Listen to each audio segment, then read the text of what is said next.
Good morning, everyone. Thank you. So I think that all the culprits are on the table, and we shall get this show on the road. Thank you all very much for being here, and welcome to the 7th Emerging Markets Finance Conference. As an introduction to who we are and where this conference is coming from, the Indira Gandhi Institute for Development Research, very often affectionately called IGIDR, which pretty much no one can say fluently, and the letters get mixed up all the time. IGIDR is a PhD granting university which was set up by the Reserve Bank of India in 1987. And within the IGIDR, I am a faculty member who leads what we call the Finance Research Group, very affectionately, occasionally called the Frogs. And our focus is, as the acronym suggests, it's on financial research. We do work in the area of securities markets, household finance, and firm financing. And the focus is all on, based off on Indian data sets. So in the group, we have worked very hard over the last 2 decades almost to put together a remarkable set of databases that help us look at analytical issues in these areas.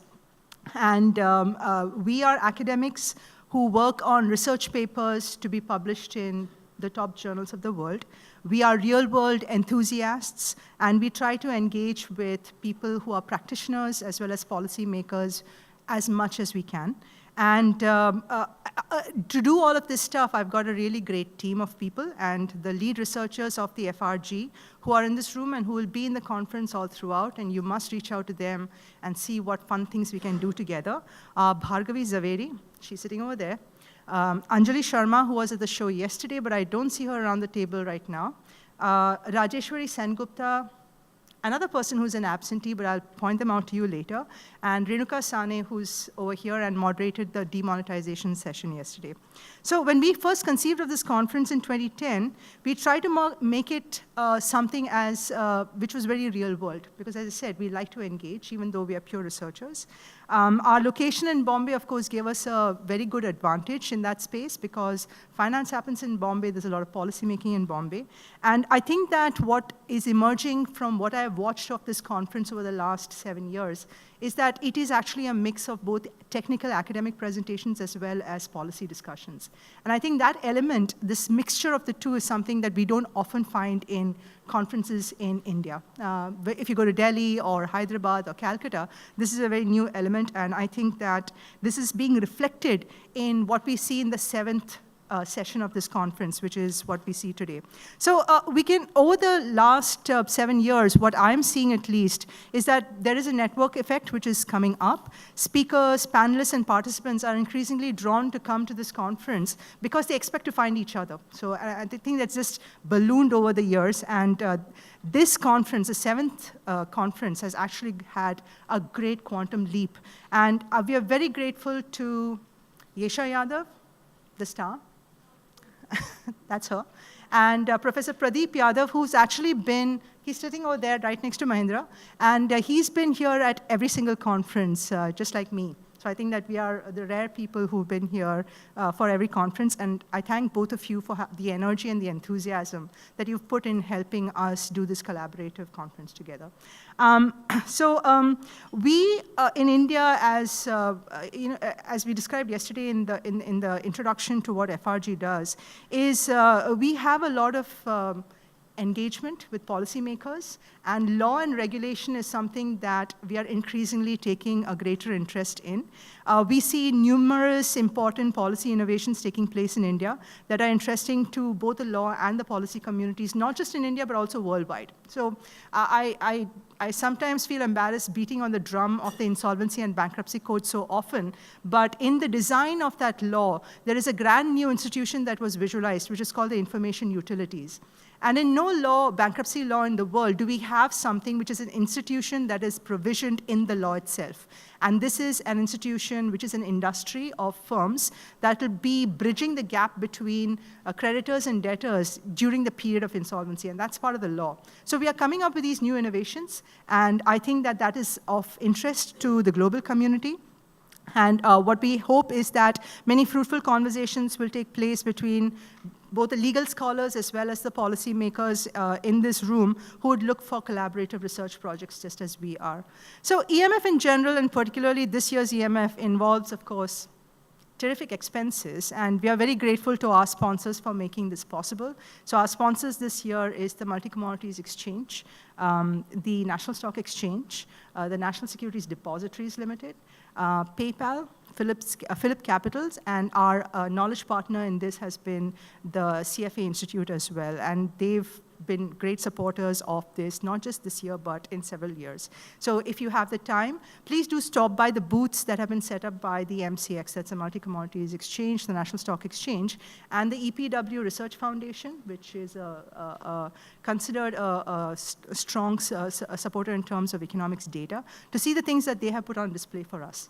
And this just excites and incentivizes further collaboration.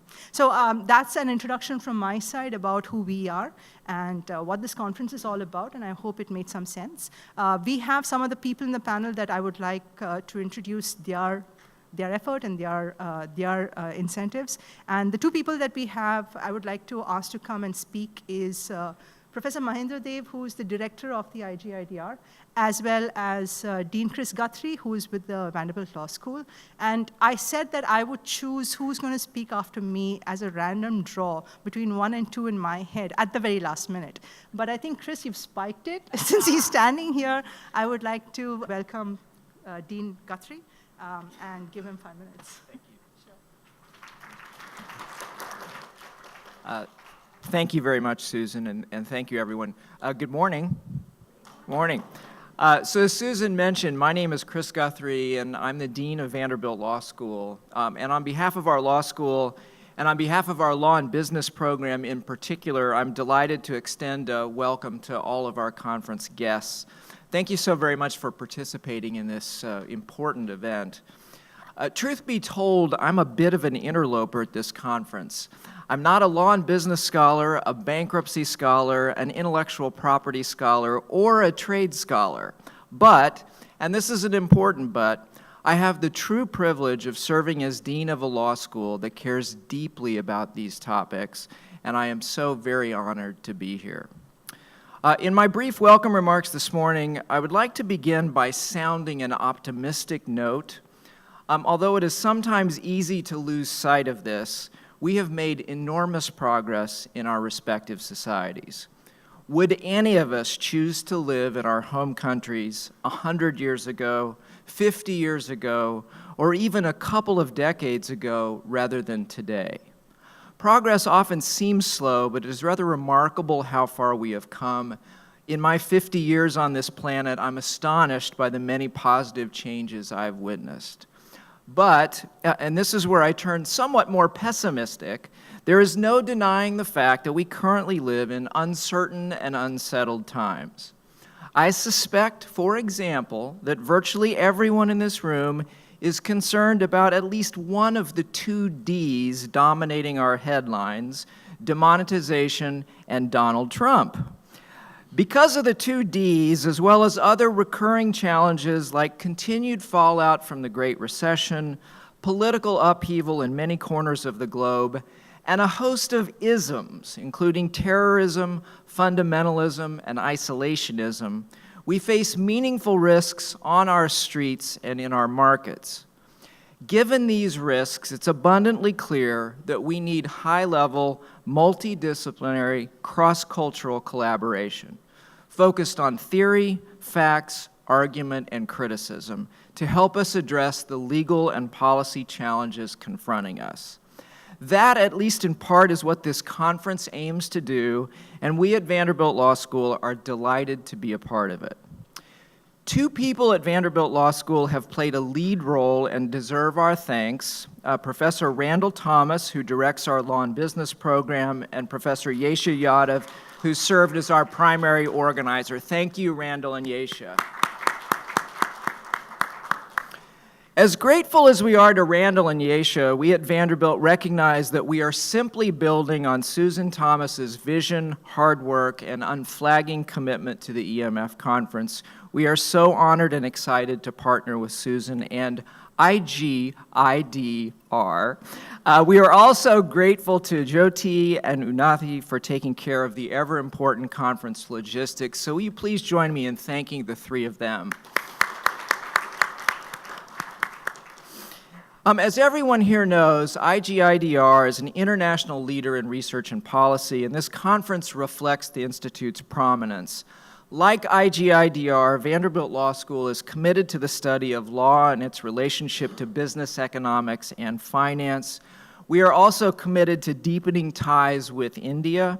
This conference follows a very successful law and business conference we co-hosted in 2012, and we look forward to future conferences and collaborations with IGIDR and other leading Indian academics and policymakers. Indeed, we hope this conference sparks collaborative research and teaching among the faculty and policymakers who have gathered here today. So I urge you to take advantage of this truly unique opportunity to engage with your colleagues from around the globe. So in conclusion, I would like to end where I began. Thank you all again for gracing us with your presence. Thank you, Chris. Professor Dev, would you like to add your welcome remarks? Good morning, and welcome to this 7th Emerging Market Finance Conference. So first, I would like to thank the Vanderbilt Law School for this collaboration with IGIDR in organizing this conference. So like earlier years, we have a mix of policymakers, academics, and practitioners participating in this conference. So we have multidisciplinary kind of team. So as Susan mentioned, the emerging markets finance started in 2010. That when I became the director of IGIDR, but the credit should go to them, not to me as a director, but the IGIDR finance group. But as we are collaborating with Vanderbilt Law School, I would like to flag one of our programs on law and economics. Because IGIDR is does teaching, research, and also outreach. Teaching, we have masters in economics and PhD in development studies. And we have lots of outreach activities, collaborations with many universities and all. So one of the things is the institute, IGIDR, is part of two programs. We are part of a consortium of Erasmus Mundus Law and Economics program. First one is Erasmus Mundus Master's program in Law and Economics.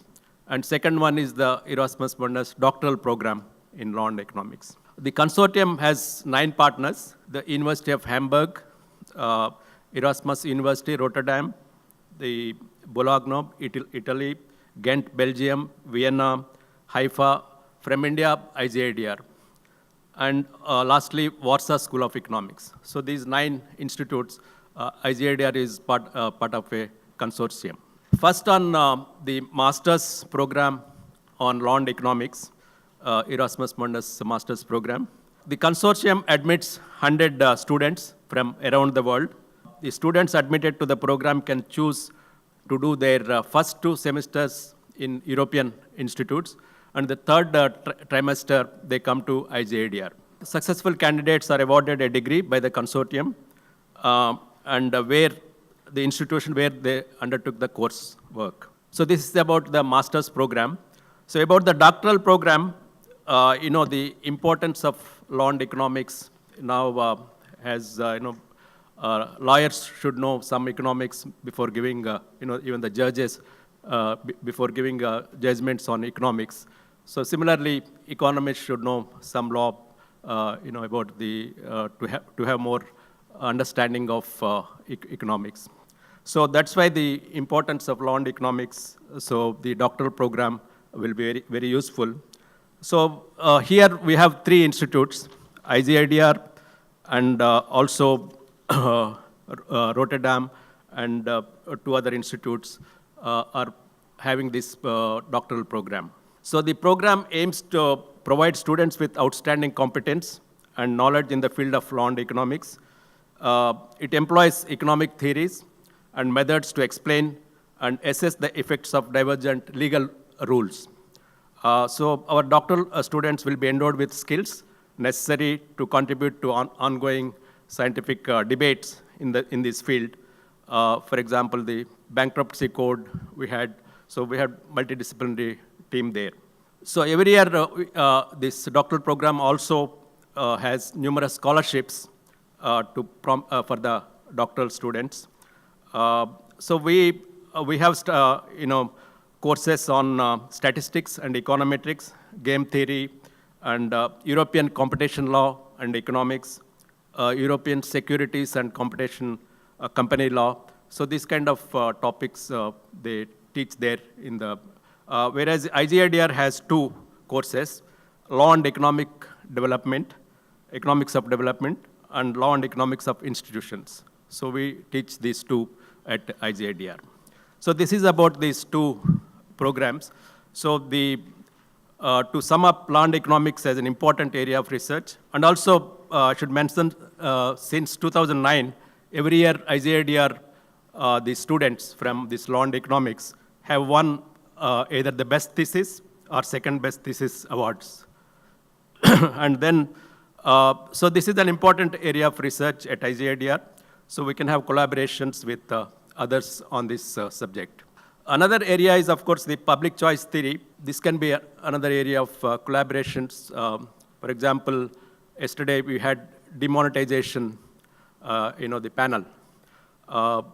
So similar kind of topics, one can have, collaborations. It's a political and economic move.